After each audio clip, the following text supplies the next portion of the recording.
material of destruction is of about 1500 AD or thereabouts, because we have got plenty of glazed pottery from this, which is so typical of the Muslim period in India. You see, this kind of pottery never came into India prior to, say, the 13th century. So the destruction is datable to a period about 1500 AD or so.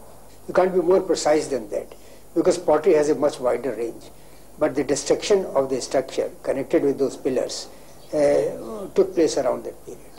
Professor Saab, how come this circumstantial evidence has not been brought to light so far? Well, 2 years ago, I submitted a report to the government through the Director General, and maybe they are thinking of publishing it as and when it suits, or as and when it is possible. Why it has not been done so far, I really cannot comment on that. If we are given a free hand and asked to excavate below the mosque, it can only be done when the mosque is removed bodily and the whole land is given to us. We hope to get the remains of 84 pillars in the form of bases, which we have already encountered, at least half a dozen of them, in the excavations conducted on the south of this mosque. 7th of October 1984 saw a massive gathering of people in Ayodhya. An oath was taken to rebuild the temple at the same site.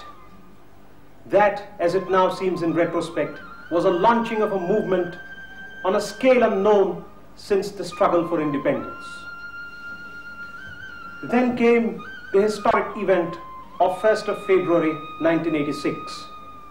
On that day, the locks put on the gates of the mosque way back in 1949 by administrative orders were removed on the orders of the district judge Faizabad. The judge accepted the plea that the Hindus had had unrestricted access to the site for the past 36 years and that the locks were no longer necessary.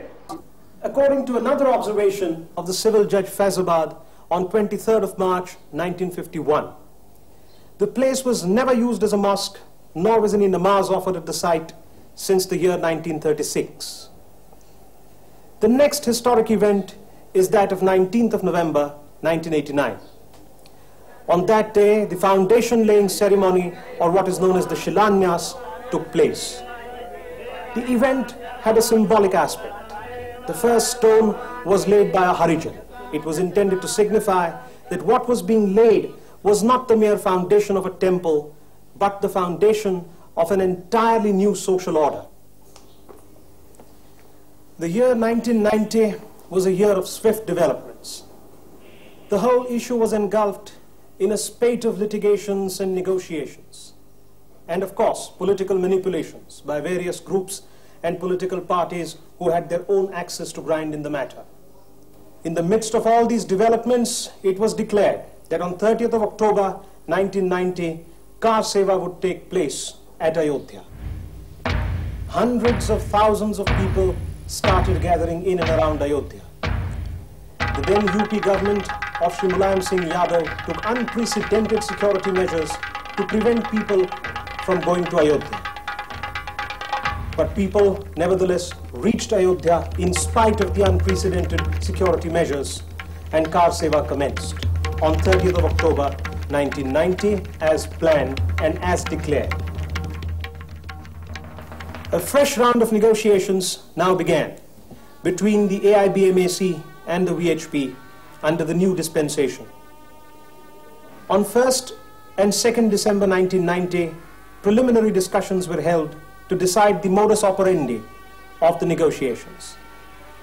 On 22nd December 1990, the AIBMAC and the VHP submitted their respective documents and evidence.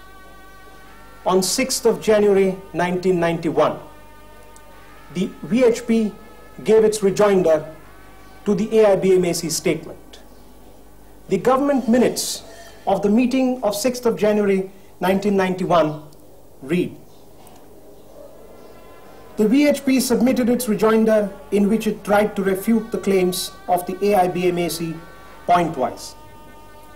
The AIBMAC did not react to the evidence put forward by the VHP. Since the AIBMAC did not give its comments on the evidence, it is not possible to decide the areas of agreement and disagreement. However, even after the meeting of 24th of January 1991, the AIBMAC had given no rebuttal. The submission of evidence, deliberations, discussions, and meetings would go on. But as far as the historical aspect of the matter is concerned, the evidence on record clearly indicates that there was a temple on the very site where the mosque stands. Of course, there is no evidence to show that Ram was actually born at the site. But then, in the nature of things, there can be no such evidence. What is, however, significant is that Ram has been held in the highest esteem by generations of Indians for thousands of years. The people of India consider him to be the very personification of the highest ideals of manhood. It is these ideals and virtues which they see reflected in his life and behavior. And it is these ideals and virtues which they worship in the form of Ram. As far as Ram himself is concerned, he made no claims to divinity. He did not pose as a prophet or as a god. In the Valmiki Ramayana, he says about himself, Atmanam Manusham Manye Ramam Dasharathatmajam. He was Ram, the son of Dasharath and a man. And indeed, as a man, he lived his life. But what a man! A man of extraordinary capabilities. He is known as Maryada Purushotta, which does not mean a person with limitations, but rather to the contrary. It means a person who is capable of reaching to the very limits of human endeavor in every walk of life.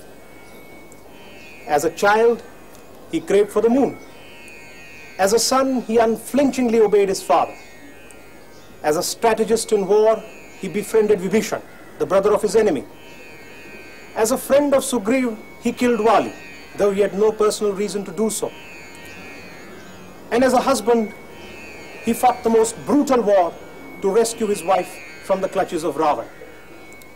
If such a person is worshipped for thousands of years, and people genuinely and passionately believe that he took birth at a particular place in Ayodhya, then that ideal called Ram deserves a monument, not for himself, but for his worshippers. Friends, we would consider our efforts to have been fruitful if we have succeeded, as I said in the beginning, to present the information before you in a manner that would help you to form your own opinion. We can then consider our mandate well served. Thank you very much.